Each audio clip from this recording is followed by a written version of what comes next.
मोती नगर के गांव में जिष्णु कहकर एक आदमी रहता था। वो कचौरी बेचता था। वो एक कावड़ को कंधे पर रखता था। उस कावड़ के आगे और पीछे कचौरियां और चटनी रहते थे।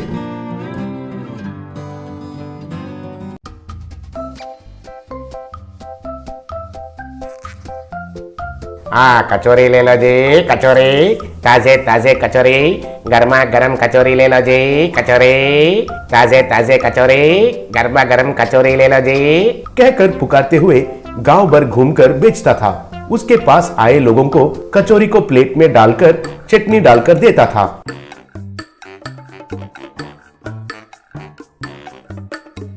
वो एक नंबर का कंजूस था। उसे बीवी और बच्चे थे।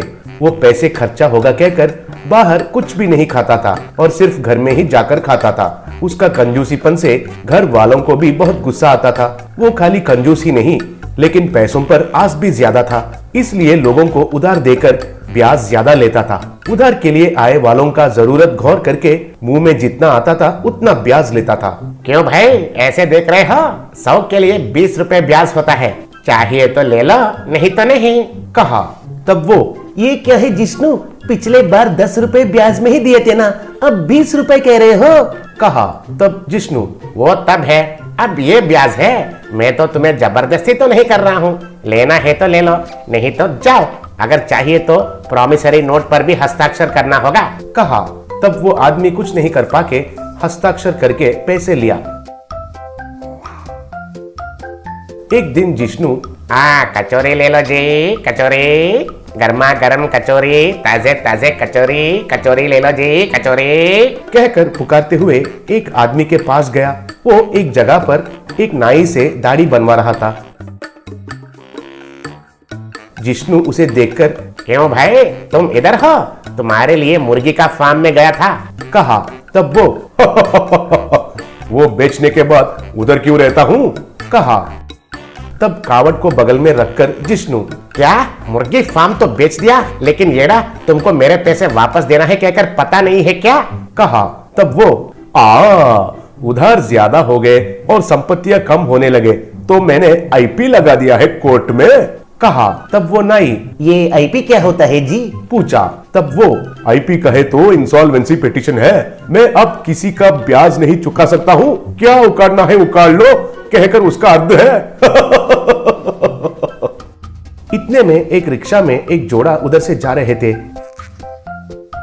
बीवी पेट से थी और दर्द से परेशान होने लगी। वो औरत, उई माँ, दर्द हो रहा है, बाप रे दर्द कहकर चिल्ला रही थी। तब उसका पति, डिलीवरी होने तक मायके में रहने के लिए कहा तो बात नहीं सुनी, पहले से ही आ गई हो। अब देखो तुम्हारा डिलीवरी के लिए पैसे भी नहीं है मेरे पास, कहकर, ए रिक्शा एक बार रोको रोको, कहा। तब रिक्शा जिष्णु के पास रुका। तब वो आदमी जिष्णु से, जिष्णु मेरा बीवी को अस्पताल में भर्ती करना है, तुरंत एक 10,000 उधार दे दो भाई, पूछा। तब जिष्णु, अर्जेंट कहते हो? 100 के लिए 21 रुपए ब्याज लगता है, चाहिए क्या, कहा। तब वो, अरे जरूरत देखकर ब्याज बढ़ाते हो भाई तुम, ठीक है जल्दी से पैसे तो दे दो पहले, पेपर वर्क सब कुछ बाद में देख लेंगे, कहा। तब जिष्णु, हाँ ऐसा कुछ भी नहीं चलेगा, पहले कागजात पर हस्ताक्षर करो, बाद में ही पैसे देता हूँ, कहकर उससे हस्ताक्षर करवा के पैसे दिया। तब वो, ची ची चलो रिक्शा चलो, कहा। तब वो रिक्शा उधर से चला गया। तब विष्णु उधर का आदमी से, आप बोलो तो तुम मेरे उधार वापस नहीं दोगे कहते हो क्या, पूछा।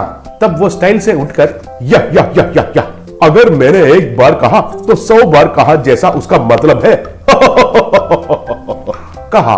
तब जिष्णु तुरंत किसी को फोन करके, हेलो गोविंद अस्पताल, हाँ मैं हूँ जिष्णु, पिछले बार आपको कुछ शरीर का अंग चाहिए कहकर फोन किए थे ना, कहकर उसके ऊपर हाथ रखकर, बॉडी बिल्कुल तैयार है, नहीं मुर्दा नहीं, जिंदा है, और आप जिंदा ही काट सकते हैं उसको, आदमी तो यंग है, बैड हैबिट्स कुछ भी नहीं है, क्यों भाई तुम्हें दारू और सिगरेट का आदत है क्या, पूछा।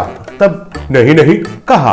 तब जिष्णु, फिर तो आप उसका लंच भी ले सकते हैं, अभी गाड़ी को बांध कर लेके आ जाता हूँ, दाम का क्या है जी, उधर आने के बाद बात कर सकते हैं, रखता हूँ, कहकर फोन रख दिया।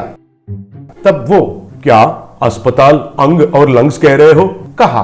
तब जिष्णु, हाँ तुम्हारा ही चाहिए उनको, मैं बेच रहा हूँ, कहा। तब वो, मेरा शरीर का पार्ट्स बेचने का अधिकार तुम्हें कहां से मिला है? पूछा। तब जिष्णु, कहाँ से मिला है? ये देखो पेपर्स, तुमने जो हस्ताक्षर किया था ना, उस प्रॉमिसरी नोट में आखिरी कंडीशन तो वही है। तुम्हारा बॉडी पर negative rights, satellite rights, OTT rights, सब कुछ मुझे ही लिख कर दिया है। तुमने सही से नहीं पढ़ा है शायद, मैं पढ़ूंगा, सुनो। आखिरी कंडीशन ये है कि भविष्य में अगर मैं आईपी लगाता हूँ या फिर मर जाता हूँ तो मेरा शरीर और अंग का पूरा अधिकार जिष्णु को ही मिलता है। कहा। तब वो, क्या वैसा भी कंडीशन होता है क्या? पूछा। तब जिष्णु, हाँ बिल्कुल होता है, और उसके बिल्कुल नीचे ही तुमने हस्ताक्षर किया था। इसलिए तुम्हारा शरीर में जो भी है अंग और लंग, आखिर में तुम्हारा खून भी बेचकर मेरा उधार हिसाब कर लूंगा, ठीक है ना? कहा। तब वो तुम भी ना भैया, मैं तो खाली मजाक कर रहा था बस। आईपी नहीं, बीपी नहीं, ये लो तुम्हारे पैसे, तुम कब दिखाई दोगे और तुम्हें कब देना है कहकर साथ में रखकर घूम रहा हूँ, ले लो, कहकर पैसे दिया।